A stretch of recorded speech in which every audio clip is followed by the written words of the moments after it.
বলছে নাম কি হবে, কিন্তু আবার গুঞ্জনও উঠেছে যে নাম এনসিপি থাকবে, তাহলে গণ অধিকার পরিষদ কি হবে, বিলুপ্ত হবে?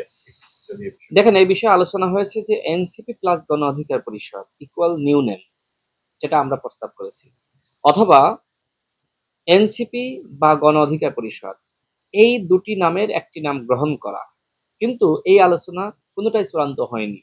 আমরা বলি নাই যে আমাদের নাম রাখতে হবে, আবার তারাও বলে নাই যে আমাদের নাম চূড়ান্ত। এটা আলোচনার পর্যায়ে রয়েছে, আলোচনার ভিত্তিতে এটির সমাধান হবে।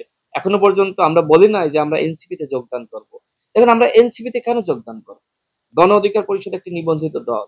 গণ অধিকার পরিষদের সংগ্রামের ইতিহাস রয়েছে। গণ অধিকার পরিষদের সভাপতি ডাকসুর সাবেক ভিপি, বাংলাদেশে তিনি বহুলভাবে আলোচিত, এবং এই গণ অভ্যুত্থানের সময় তিনি অ্যারেস্ট হয়েছিলেন। তিনি একমাত্র ব্যক্তি, আমার মনে হয় শুধু বাংলাদেশে না, পুরো পৃথিবীতে, যে ব্যক্তি আটক হওয়ার পরে, পুলিশের রিমান্ডের নির্যাতনের পরে 10 দিন পরে যখন তাকে কোর্টে তোলা হয়, আপনারা গণমাধ্যমের ভাইরা সাক্ষী, আপনারাই নিউজ প্রকাশ করেছেন, তিনি সেই অবস্থায় বলেছেন যে হাসিনার 90% পতন হয়ে গেছে, 10% ধাক্কা দাও। তো তাকে তো আপনি ফেলিয়ে দিতে পারবেন না, তার একটা মূল্যায়ন লাগবে। নেতৃত্বের জায়গায় তাকে আপনি কোথায় রাখবেন সেটি নিয়ে আপনাকে ভাবতে হবে। এই ধরনের আলোচনা হয়নি যে আমরা আসলে তাদের নেতৃত্ব মেনে, তাদের কাঠামো মেনে তাদের দলে আমরা যোগদান করব, এবং সেটা আমরা করব না। যদি আলোচনা এরকম হয় যে তারাও পজিটিভ, আমরাও পজিটিভ, সেক্ষেত্রে নিউ ফরমেশন হবে পার্টির, নিউ নামও হতে পারে।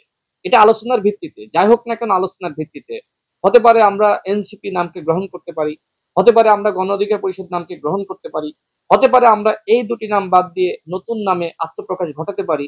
এটা সব আলোচনার বিষয়। এখনই যদি আমি বলি যে আমারটাই রাখতে হবে, আমি নেতৃত্ব দিব, তাহলে তো কেউ যাবে না। ভূমিকা রাখা যাবে না, আন্তরিকতা বাড়াতে হবে। এখনো পর্যন্ত তাদের মধ্যে আন্তরিকতা আছে, আমাদের মধ্যেও আছে। তো সেক্ষেত্রে আলোচনার ভিত্তিতে দলের নাম বা যে নামগুলো রয়েছে সেখান থেকে গ্রহণ করা হবে। এটি আসলে সিদ্ধান্তের ব্যাপার, আলোচনার ব্যাপার। দেখেন, আজকে নুরুল হক নূর তিনি চিকিৎসার জন্য সিঙ্গাপুরে গিয়েছেন, এবং আক্তার হোসেন, যিনি এনসিপির সদস্য সচিব, তিনি আবার জাতিসংঘে প্রধান উপদেষ্টার সাথে সফরে গিয়েছেন। সব মিলে তারা যখন দেশে আসবেন, তখন আমার মনে হয় একটি চূড়ান্ত আলোচনা হতে পারে। কতদিন লাগতে পারে? না, এটা তো আসলে বলা যায় না। ওই যে বললাম না যে শুরুতে আমাদের ভিতরে আলোচনা হয়েছিল আমরা এক হব, তো সেই সময় সিদ্ধান্ত হয় যে তারা তাদের মতন গুছিয়ে নিক, আমরা আমাদের মতো গুছিয়ে নিই, এবং ভবিষ্যতে আমরা এক হব। তো সেই আলোচনাটা আবার শুরু হয়েছে, এবং অত্যন্ত পজিটিভ ভাবে। এখনো পর্যন্ত তারাও অত্যন্ত আন্তরিক, আমরাও আন্তরিক। আমরা বুঝতেছি যে এককভাবে আমরা বাংলাদেশে কিছু করতে পারবো না, তারাও বুঝতেছে যে তাদের পক্ষে যেহেতু এই মোটামুটি 7-8 মাসে এককভাবে ওই ধরনের কিছু করতে পারেনি, তো সেক্ষেত্রে এক হওয়া লাগবে। এবং শুধুমাত্র গণ অধিকার পরিষদ এনসিপি না, একই আদর্শের, একই চিন্তার এবং একই ধরনের উত্থান, যারা তারুণ্যকে ধারণ করে, এরকম যদি আরো দল থাকে, আমরা ধাপে ধাপে তাদের সাথে আলোচনা করতে পারি।